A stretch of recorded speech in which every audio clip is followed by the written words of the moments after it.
I really believe in using my platform for good and having conversations that I think are going to be of use to my audience, to the young women who follow me. Because it's a hard world out there, and I really want us to still experience light and still experience sunshine, if you will. Which is why today we're going to talk about bush in a bikini. Listen, I have started making a few videos. That's my dog back there. He's fine. I've started making a few videos on bush in a bikini. And when I started, they were just kind of like holly jolly, you know, super chill. Like, it was just kind of making a little joke about it. Like, just didn't really think that hard about what it meant or people's reactions. Like, it was lighthearted stuff, right? I think my first bush in a bikini video, I made a joke on, it's that trend where you like say a sentence, but you say it in different ways. You like say it supportive, angry, whatever. And I said, oh, bush in a bikini. And I just thought it was funny, you know? And it was funny. That sounded really conceited. Anyway. But then I started to get these comments on my bush in a bikini videos. I was having men talk about how gross and unhygienic bushes are. And I had women actually saying the same thing. I had people saying, you know, men, women, queer women, saying that they would never like engage with a woman if she has a bush, and that they think a bush is like really unattractive. I had people saying that my love for bushes was performative, that my appreciation for bushes, my videos on bushes were performative. I specifically made a video talking about, you know, having a bush in a bikini, going out, bush in a bikini, and not being worried about the way that people are perceiving you, not being worried about ruining people's pool day because your bush in a bikini is present. And, excuse me, I made the point in that video of like men who show up to the pool, take off their shirt, unveil their beer belly to innocent onlookers, and they are covered in body hair, and like nobody has a problem with this. And I had a man comment like, well, chest hair isn't covered in bodily fluids. And I was like, oh my God, I did not realize that I struck a nerve. There was a weird reaction people had to embracing bush in a bikini in a way that I almost don't really get when I talk about other forms of body hair. I think like body hair conversations, weirdly enough, are like a very controversial thing to bring up. Like, it's something that like people just really get in a bit of a tizzy when you question motivations around body hair. And you don't kind of do the very passive, agreeable, like liberal feminist slogan of just like, do whatever you want in your body. Everything's a personal choice. Everything's liberating. Everything is liberating. Nothing has to do with like a broader social political context. Nothing has to do with like patriarchy or like socialization or like marketing or anything like that. Like, no, people don't like when you don't say that. So that was like, you know, something I was experiencing, or something I've experienced as I've talked about body hair on the internet. So bush in bikini was not exempt from this. And I was like just getting these weird comments. I was like making these push, you know, videos responding to this and being like, I just really don't think that like living in the world that we live in with the prevalence of OF creators, with men tanking, literally completely draining their children's college funds to pay for OF creators and pay for pictures of women in a state of undress because they lack self-control. I don't think that world can coexist with a world where the consensus is that bushes are gross and there's something wrong with them, there's something wrong with your body if you have a bush, that they're unhygienic. Because I'm like, you guys cannot be obsessed with a bush, literally paying for access to a woman's bush, and also say that bushes are gross. And then I started to reflect on like, where does this vitriol for bushes come from? And I chalk it all up to, it's sort of a trickle down of a conversation that I've been having on the internet a lot surrounding Black body standards and white body standards. And I think I have like an interesting vantage point as a Black person who definitely grew up in a family that had Black body standards at the center of like the way that my parents raised me or the way that my mother talked about bodies. Having like growing up in that household, but then being raised in an all-white community and going to all-white schools where my peers very much were like inundated with white body standards and like judged themselves and judged each other in accordance with white body standards. So I was a Black girl that was holding myself to a white body standard. And because of that, the contrast was very obvious on me. It was very obvious, I think, how intense these body standards were because you were kind of seeing it on someone who you would not normally expect to engage in it, you know? Sometimes I feel like really thin white women are not recognized as being very thin and potentially unhealthy, not in a healthy space, because we just expect white girls to be skinny. Kind of a different conversation. Anyway, a big part, like a big conversation that came out of that was the influence, like what influences white body standards, what informs white body standards. Honestly, it's a whole like other thing, and I know I keep in all these videos saying like I'm gonna do a whole video on this, but like this is something I actually really do need to make a whole video on. But we've been talking a lot about like pedophilia culture and how men are projecting onto women body standards that are basically a thinly veiled attempt at getting women's bodies to look more like prepubescent children, and how like that definitely is playing a role in the way that our body standards are set up, which I actually don't think Black women are exempt from TBH, because obviously like hairlessness and like being tiny to some extent it's still there, but I think Black women at least have the space to have your grown woman curves, even though it definitely is like an over-sexualization conversation to have about Black women and Black women's body standards. But beside the point, we were just talking about like the influence of pedophilia, and it was really interesting because in my bush in a bikini videos, I was having women in my comment section say, I actually got one comment that was like really interesting to me. That was a woman saying that when she stopped shaving her bush when she had a daughter, and she was like giving her daughter a bath, and she realized like, oh my God, this standard just exists for me to look more like my daughter, for me to look more like a child, a prepubescent child.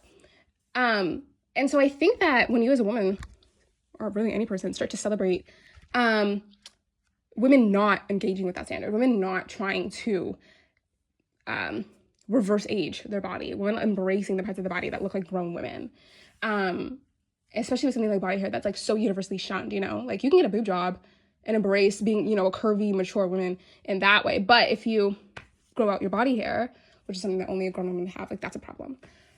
People really come for you. Like people really look at you out of the side of their eye. I made this point before. I actually wrote a whole essay on this. I don't know if it's behind the paywall or not. If I remember, I'll link it. But I was talking about the way that we talk about women, people in general, I would say actually, who let me gather my thoughts, who talk about traits that they think are beautiful in women. And one of those traits is something like the presence of body hair. Basically, if somebody is like, oh, I don't think that like a bush is like a repellent in any way, or something that is like a hindrance to my attraction to a person, to a woman, I don't think that women look worse if they have a bush or something. And I've kind of extrapolated this point and talked about how this even really applies to like, if you say that you like women who don't wear makeup, or if you say that you like women who have a little bit more meat on their bones, like women who, not even in the sense of like, oh, you want a woman who's thick, but even saying like you want a woman who you kind of like when a woman has a little bit more fat, like would be what we would consider chubby. When you like celebrate certain standards on a woman that we do not allow, broadly speaking, women to have, like when you celebrate a woman having a body that we in virtually every other context tell her she needs to change, you get side-eyed. People tell you that there's something wrong with you. People tell you that you're like being like inappropriate. People really look at you. My camera might run out of storage in a second. Hopefully that doesn't happen. But people really look at you like something's wrong with you. People look at you like, how dare you be expressing like desire, or like be saying that a woman is okay, that it's okay for a woman to not always be engaging in these beauty practices. And I think it's because we understand that so much of getting women to be subservient, so much of getting women to shrink, to be obsessed with being liked and validated, to getting women into a position where they are ready and willing to be in service to a man. So much of that is tied in with beauty. I said before that one of the reasons why we want women to engage in all these beauty practices, we want women to be perpetually dieting. We want women to be perpetually, getting up 2 hours earlier than normal so that you can do your makeup, so that you can do your hair, always thinking about your next outfit, wearing high heels that like make it so that you can't even walk, getting filler in your face so that makes it so that you can't even properly move your face. Isn't it Meghan Trainor who got a lip filler or a lip flip and then said she couldn't smile anymore? We want to like stare. Apologies if there was a weird cut. I had to delete some stuff off of my camera to make some space. Anyway, so as I was saying, we want women to engage in these beauty practices as a way of being able to demonstrate their subservience.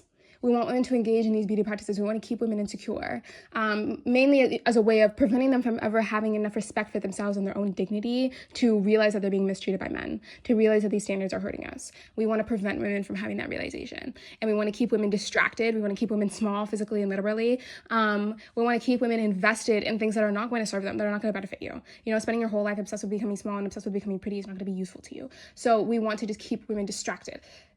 All of these things are playing a role in bush in a bikini. That when you say, free the bush, defend the bush, love the bush, embrace the bush. And you have people telling you, no, the bush is gross. No, the bush is unhygienic. No, you're weird for being celebratory of the bush. This is what's playing a role. We're so attached to making sure that women remain uncomfortable in their bodies, that when women remain preoccupied with what it is that they look like, that we even have to police people who are celebratory of these bodies, right? Like, I've just been making videos. I mean, I make little jokes about, how I'm engaging in bush in the bikini at the pool or whatever. But like, so it's like people aren't even attacking me on the basis of what they think I have going on with my own body. They're just attacking me on the fact that I'm being celebratory of other women's bushes, that I'm being celebratory of, this is a conversation that doesn't require seriousness, that I'm being celebratory of other women embracing their bush. Because it's something that's, you're kind of sitting there. I think that when you talk about body hair and you're critical of body standards, when you're critical of the ways in which women are made to feel like they need to engage in certain practices in order to be attractive, I think people think that you're like attacking them, and I honestly stopped talking about body hair a lot for a long time because people were so hostile towards you when you had this conversation. Like, people got really upset and they felt like everything you were saying was like a personal attack on them. And so like it was like really this idea of like, oh, these mean feminists, like they don't want you to be able to engage in your beauty practices and they don't want you to be able to be comfortable in your body. And like no one really stops to consider the fact that like there's so much hostility towards people who are trying to encourage body acceptance amongst women. Like, people are so attached to maintaining the standard and maintaining women feeling small and body obsessed that like if you dare to speak up and like push back against that narrative, people are side-eyeing you severely. Like, it is difficult to be a woman who, I need to let my dog out. I'm so sorry, give me 1 second. But people love to be able to side-eye you and tell you that that's a problem, that you're not holding space for a world where we are overly critical of women's bodies. So I just want to say that, the next time that you're watching a bush in a bikini video, whether it's from me or someone else, or you just see people just genuinely embracing certain parts of the female body that we tend to be very discouraging of being accepting towards, to ask yourself where that's coming from and ask yourself why that exists. And to ask yourself whether or not there's an agenda that's trying to be protected, an agenda that we want to be able to shrink women and make women feel bad about themselves, whether or not that's being protected by attacking somebody for just being celebratory of another woman's body. Because if I said, oh, I think women look better like when they have like a soft glam makeup or whatever, I honestly think I'd get way less hate and pushback than if I said I think women look better without makeup. There's always this like, oh, like you're trying to be a pick-me, or you're not allowing women to be comfortable. Why aren't you allowing women to embrace themselves? And I think it's because we understand that a lot of these practices are put onto women because we want women to be insecure. And I think when you call that out, people get really defensive, which makes sense. It makes sense, but it also doesn't need to be that personal. It doesn't need to, like, you can, once you understand patriarchy, when you understand like the larger force that's making you think about yourself and your body and engage in the habits that you engage with, then you realize like, oh, first of all, I'm never engaging in this practice because of me, because I just woke up one day and said, oh, I think I look way better with a cut crease. Like, oh, I think I look way better when I'm underweight. Oh, I think I look way better when I have longer hair or whatever. Like, these ideas didn't come out of nowhere. Then I think it's like, when you see people talking about these body standards, it becomes less personal, because I think that a lot of women are being forced to have to look at the things that they do, the beauty practices that they engage with out of insecurity. They're being forced to look at them and pretend that they're not coming from insecurity, because we have so aggressively shamed the idea that a woman might feel insecure and that might lead her to engage in a certain beauty practice, because that gets you labeled a pick-me, that gets you labeled insecure, that gets you labeled whatever. So we don't want to encourage any sort of self-reflection on that, especially since the conclusion of that might be that a woman might not engage in the beauty practice anymore, and then there goes a lot of money in a lot of men's pockets, because they're no longer paying for beauty practices and beauty procedures. There goes a lot of women who are no longer thinking that their body is the most important thing in the world. So if a man validates their body, that means that they should do whatever he wants. There goes a lot of things that patriarchy depends on. Patriarchy got a vested interest in making sure that women remain insecure. This all did come out of a conversation about bushes and bikinis. Anyway, if you want to come to Cabo with me and prance around bush in a bikini style, I'm kidding, obviously. Come to Cabo in whatever body hair state you would like to come to Cabo in. I'm going to be partnering with World Practice to host a girls trip group. I had some people asking me, like, when are they going to get invited into the WhatsApp group? Because right now we're just getting people into the WhatsApp group to give them more information. The WhatsApp group is going to open in like a week, I believe. I think it's like June 11th that the WhatsApp group opens. So right now we're just gathering people, and then we're going to start getting out more info in about a week. So, but if you want to come to Cabo with me in September, it's going to be September 14th to September 20th. Join the WhatsApp group that's going to be linked down below. Bye, guys.